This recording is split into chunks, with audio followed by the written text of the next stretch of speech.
Good morning. This is Lena Wozlik, Director of Instructional Technology, here to discuss with you the revisions that you will be making over the course of the year to your individual curricula.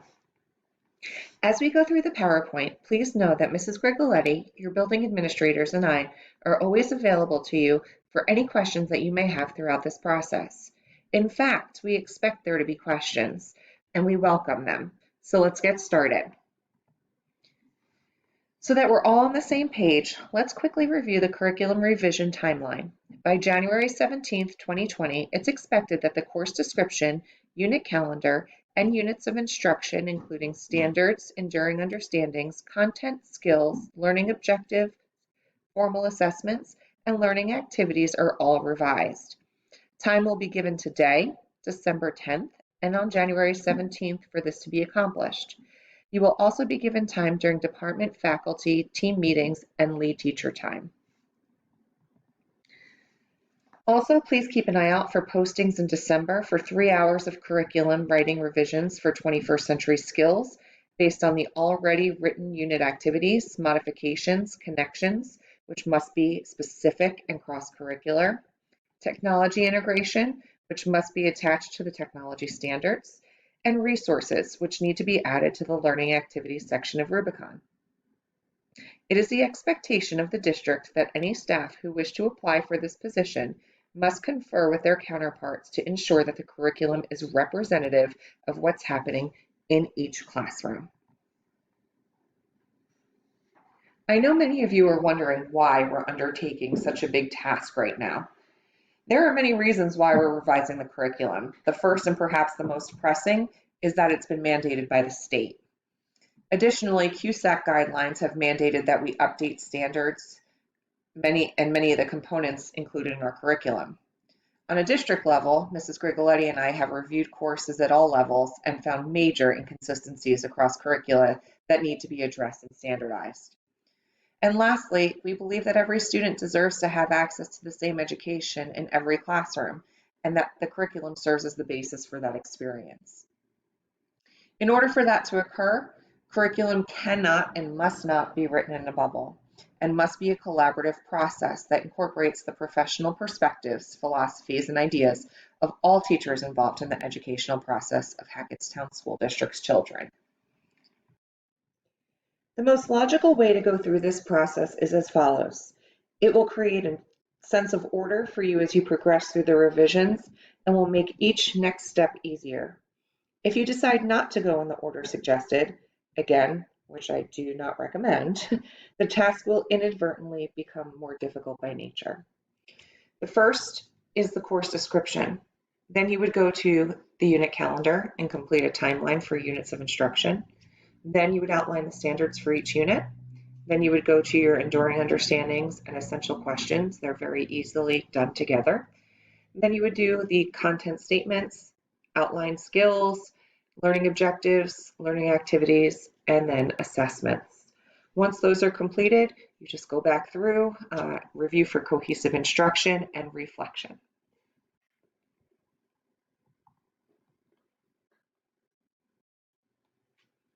The course description, again, is your first stop. It's a basic overview of what the course is and what topics will be discussed throughout its duration. While the description should be concise, it should give an accurate description of what the students and parents should expect throughout the year. I've included an example from the financial literacy class at the high school. It reads, Advanced Algebra with Financial Application is a college preparatory course that will use sophisticated mathematics to give students the tools to become financially responsible young adults. The course employs algebra, pre-calculus, probability, and statistics, calculus and geometry to solve financial problems that occur in everyday life. Real-world problems in investing, credit, banking, auto insurance, mortgages, employment, income, taxes, budgeting, and planning for retirement are solved by applying the relevant mathematics. Computer spreadsheets and graphing calculators are key components of the course. There is nothing left here to the imagination. You know exactly what's expected when you walk into this course. Once the course description is completed, you will move on to the unit calendar and timeline. This is an incredibly important part of the curriculum writing process, and one that will require great discussion among all department members who are teaching the course. It's very easy to split up the units into equal parts over the course of the year and say, okay, done. Please don't do that. It's important that pacing is discussed and that timing is agreed upon. I know everyone has their units that they enjoy teaching and units that they prefer to move a bit more quickly through. I also know that there are units that sometimes require reteaching because students struggle, and other units that go more quickly because students catch on quickly. That's okay. This is a pacing guide, and it's meant to be followed as closely as possible, but it is not meant to be completely disregarded. Benchmarks and common assessments are going to be driven by the standards that are outlined by the units contained in the pacing guide. So please be mindful when you're creating these timelines. Once the unit calendar and pacing guide are complete, you will then begin to work in each unit of study. Once you open your first unit of study, you will begin to work on the standards. The standards are a drop-down menu on the upper left-hand side of Rubicon. You will be looking at the 2020 New Jersey Student Learning Standards, or the 2020 NJSLS, for your appropriate grade level and/or subject. Unless you are math and ELA, then you will continue to use your 2016 standards. Please only enter the standards that fit in the unit that you're currently revising. The standards should be attainable, achievable, and reasonable. It's possible that the standards that you select for one unit may appear in other units. That's okay. These standards should be revised by January 17th. There are other standards that will need to be put into Rubicon. They should include the 21st Century and Career Life, as well as the 2020 Computer Science and Design Thinking Standards, but don't worry about them at this time. Those are going to be put in the spring. The next part that will need to be revised are enduring understandings. Enduring understandings are also known as big ideas. You can think about it like, what big ideas would you like your students to remember about this unit 2 years from now? But you have to narrow it down. I know when we teach content, it's hard to narrow it down to just a few statements, but that's all you need for enduring understandings. If you're trying to determine if something is an enduring understanding, ask yourself, is this something that's worth being familiar with? If it is, that's great, and it could be discussed in class, but that doesn't necessarily make it an enduring understanding. Is it important to know? Again, wonderful, class-worthy, but still not necessarily an enduring understanding. Is it something that's going to endure time? That's an enduring understanding. Does it have value beyond the classroom? That's an enduring understanding. Is it at the heart of the unit or of the discipline? That's an enduring understanding. Does it help clear up misconceptions? So what I mean by that is, for example, if you're teaching about gravity, you ask a room full of students, if you drop a bowling ball and a marble from 1 meter above the ground, which one's going to hit the ground first? A lot of the students are going to say the bowling ball because of the size of the bowling ball and because of the weight. That automatically going to think that that's going to be your answer. But they're going to be wrong, and the reason that they're going to be wrong is because gravity accelerates them at the same rate. That's a misconception that students are going to have. But gravity accelerates objects at the same rate is an enduring understanding. So enduring understanding should have the potential for engaging students and have the keys to the unit at the heart of them. I know this sounds silly, but a good test, if you've ever watched those late night shows, a good test for enduring understandings is also if your student gets stopped on the street 20 years from now by a late night show host and is asked about the particular topic you're discussing, what would you want them to remember about it? I know it's ridiculous, but it usually helps.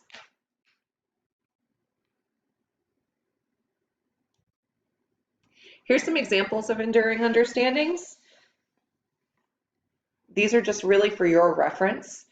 You'll again notice they're big ideas. They're not bogged down in detail, but are important to the unit indicated, and the unit indicated are in the parentheses at the bottom of the box.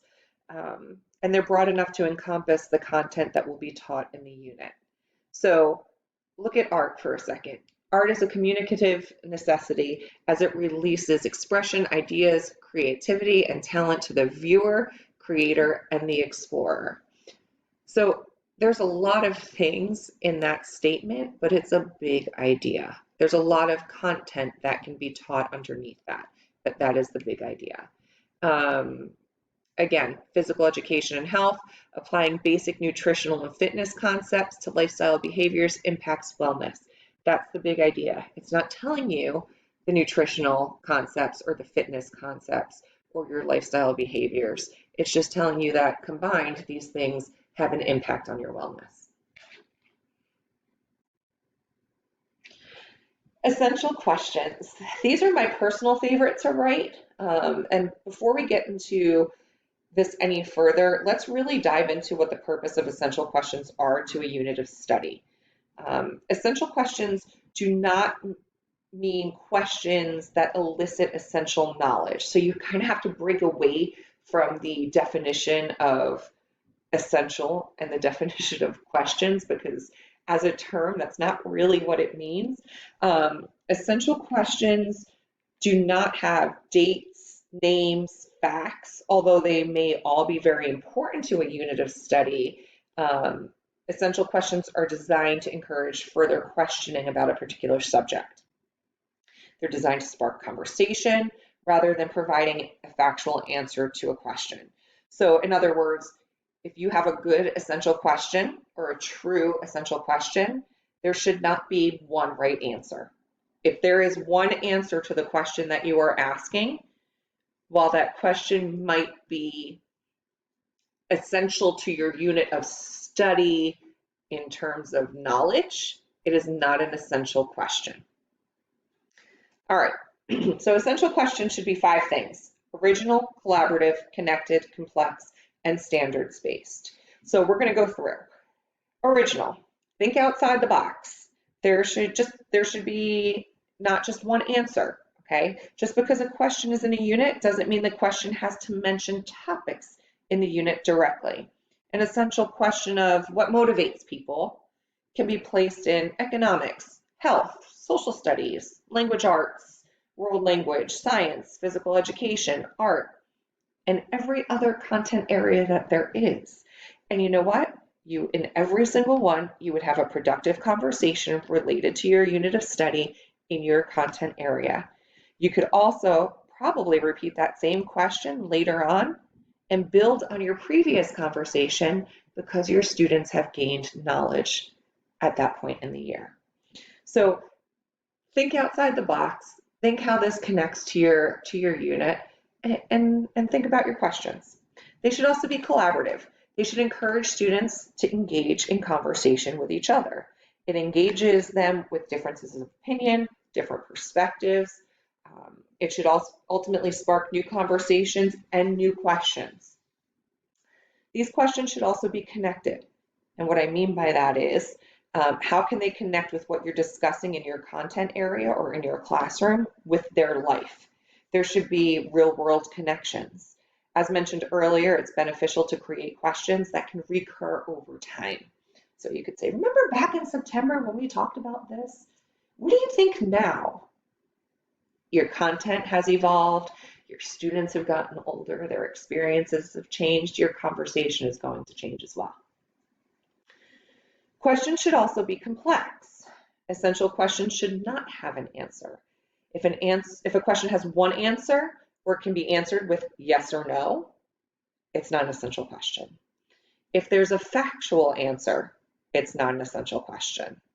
The question may be important, but by definition, it's not an essential question. Essential questions must have multiple answers and require justification. So let me give you some examples. What is the appropriate role of government in individuals' lives? Your answer to that and my answer to that is probably different, but I bet we'd have a great conversation. What rights should all humans have? There's not one answer to that. Many people are going to have many different perspectives. To what extent is all data biased? Is there a perfect learning environment?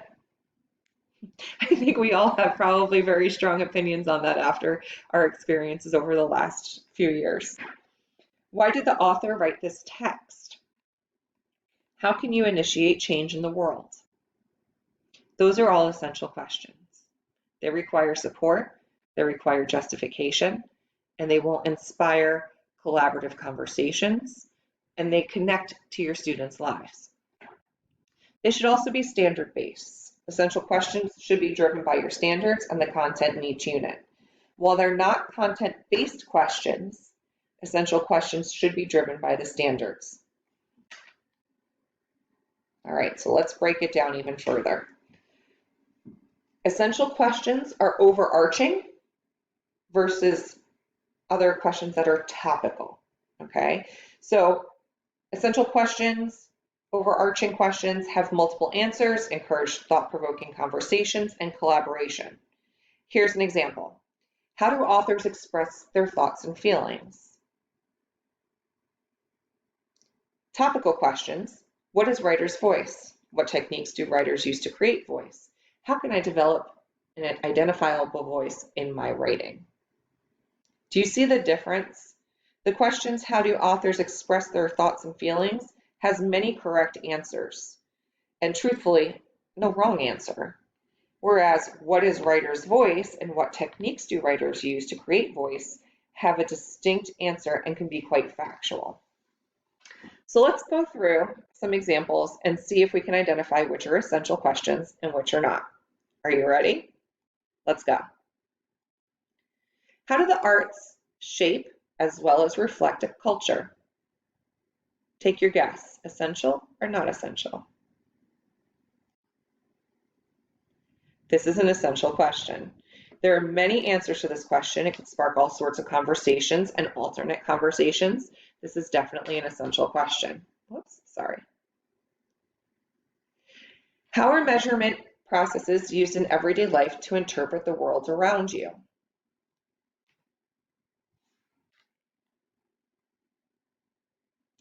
There are many answers to this question, but they're all factual. This is not an essential question. Is there ever a just war?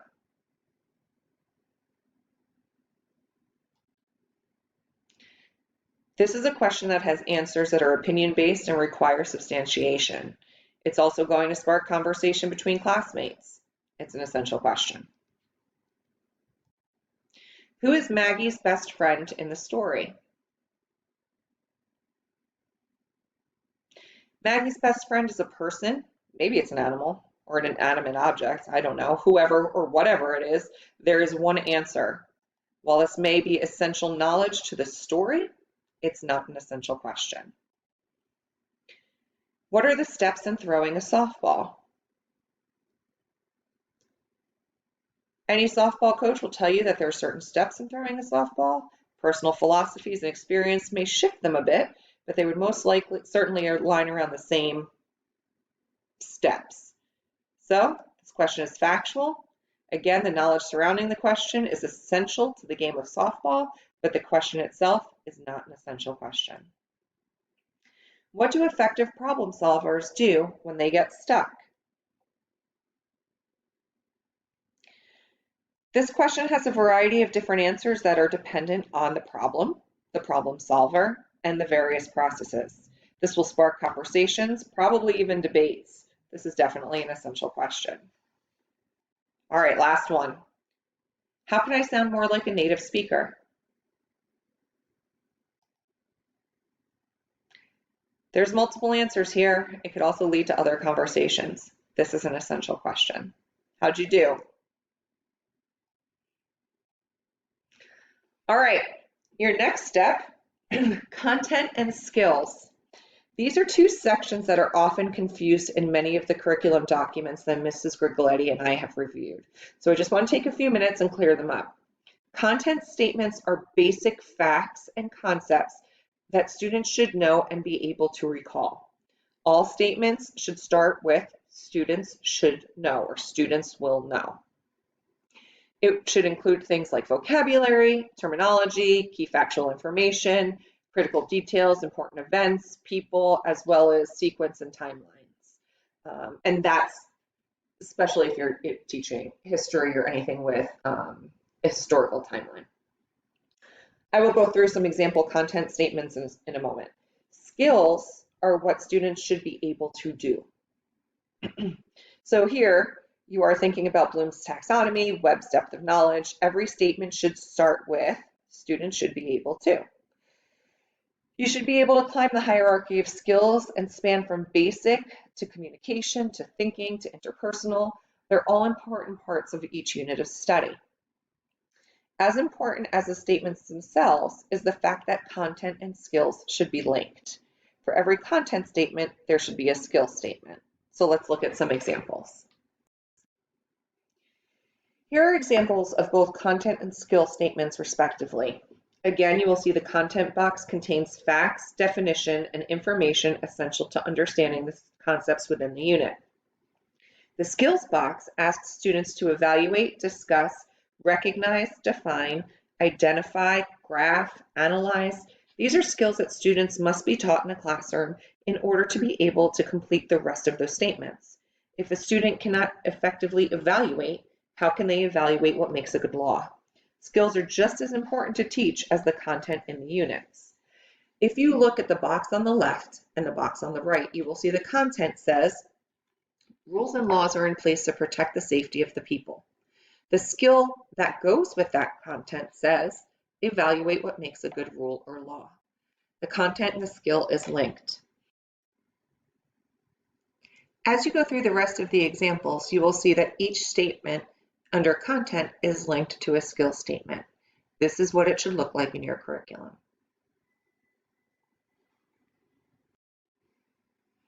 The next part of the process is learning objectives. The learning objectives will describe significant and essential learning that students have achieved and can reliably demonstrate by the end of the unit. They are created with the guidance of the appropriate standards for the course and should only cover what is in that particular unit. The learning objectives are also great formative and summative assessment tools. Think about it. If a learning objective is for students to explain how the Constitution establishes the separation of powers among the 3 branches of government, then using it as an assessment question makes perfect sense. Learning objectives, therefore, can also be tested by using I can statements. Students can reflect on their own learning by looking at their learning objectives for the day and deciding if they can, in fact, do what the objective says.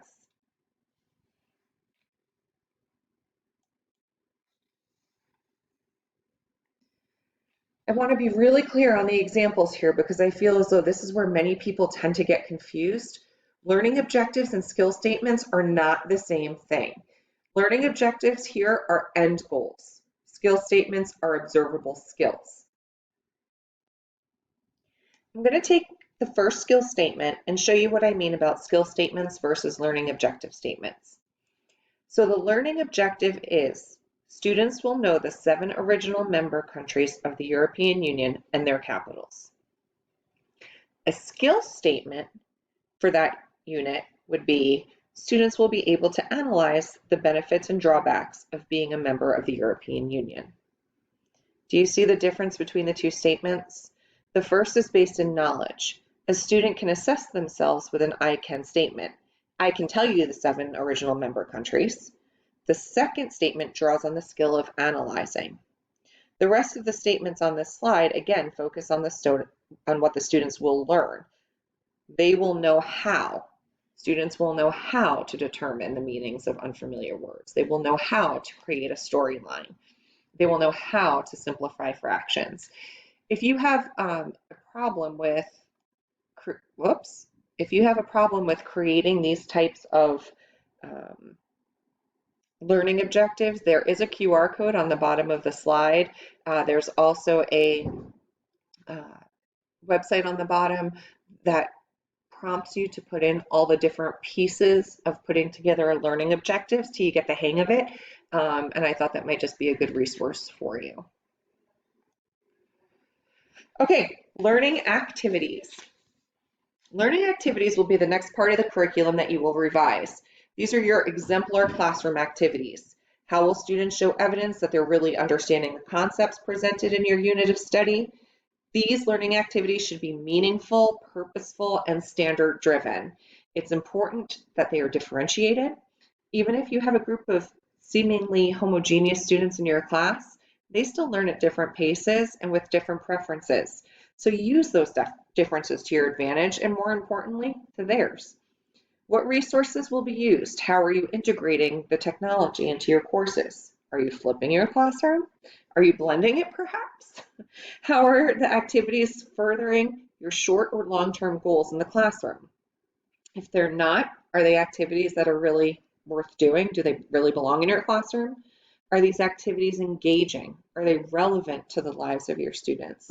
Do they prepare your students for formal and summative assessments? Do they build the skills that students need to be successful? Are they performance-based? These are questions you should be asking yourself before you decide which activities should be included in the curriculum. These should be exemplars. Make this a discussion. This is not the time to be territorial over projects or activities that you've created. This is a time to be collaborative for the benefit of our students. Learning activities should be in list form and should be specific to the unit of study that you're covering. Activities should not be cut and pasted in every unit throughout the curriculum, nor should they be basic everyday activities that are normal part of classroom workings. The activities that are to be included in the curriculum should be the big things, the major activities within the unit, the exemplars. I've included some examples in the teal box. So on the left, you see great classroom activities. Admit, exit slips, wonderful, tried and true. Four corners, think, pair, shares, 3, 2, 1s, pop quizzes, vocab, silent journaling, homework, chalkboard splashes. We've all done them. They're all great activities, but they're not things that need to be in the curriculum. If you look to the right, these are bigger activities, research projects, debates, soul lessons, technology projects, posters, research posters, whether they are physical or using technology, readings, videos or films that have been approved, drawings, models, project proposals, Supreme Court of the United States analyses, lab reports, peer teaching, virtual reality field trips, interactive notes or foldables, scavenger hunts or QR scavenger hunts, group assignments, simulations. Those are the big things that should go into the curriculum. And again, this is not the same thing in every unit. You're not doing the same activities in every unit, so every unit should be different. The final piece, at least for now, is the assessments.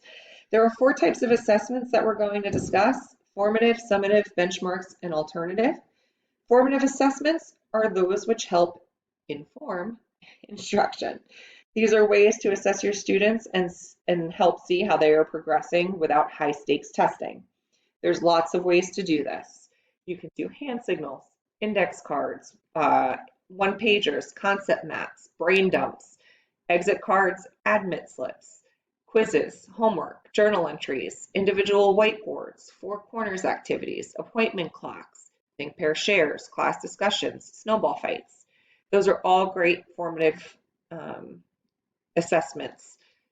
Summative assessments, in contrast to formative assessments, evaluate what the student has learned at the end of a unit. These are formal assessments. A test that would require a study guide, a benchmark assessment qualifies as a summative assessment. Final versions of a writing assignment are a summative. A rough draft would be formative. So here's some other examples. Structured class presentations, summative.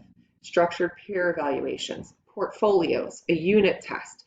Benchmark assessments are summative in the fact that they are at the end of a time period and show you what the student has learned so far, but they could be formative if they're given at the end of first marking period, as they're going to inform your instruction for second marking period. So that one's a little tricky.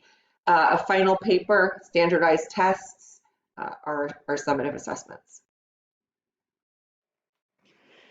Before we go on, please note that benchmark assessments and alternative assessments need to be entered into the learning activities box, not the assessments box. Again, these assessments must be placed in the learning activities box. Benchmarks K-8 are either marking period or trimester based. 9-12 benchmarks are your midterms and your finals.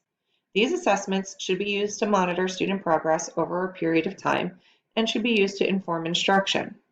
They should be collaboratively created, common in nature, and standard-driven. They're also a great way to look for patterns and to drive conversations about articulation.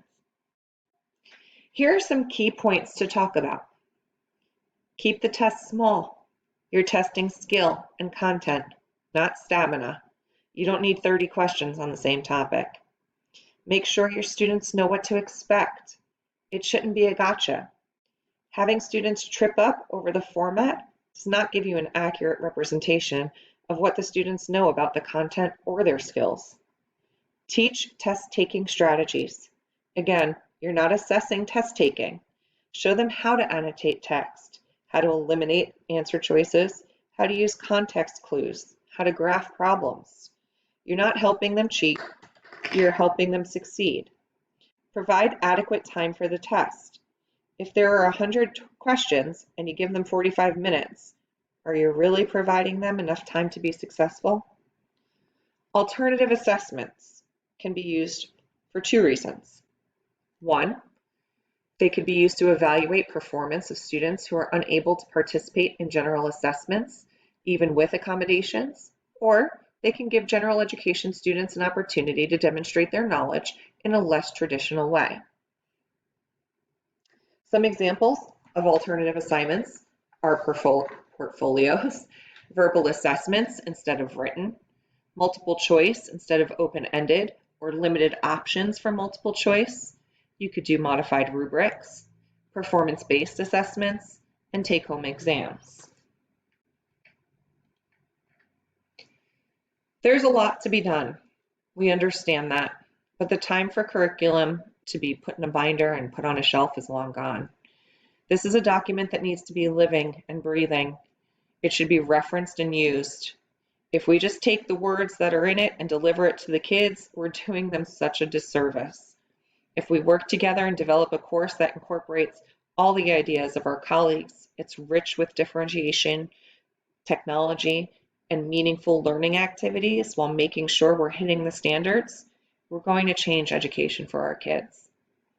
So please use this as a guide as you go through the revision process.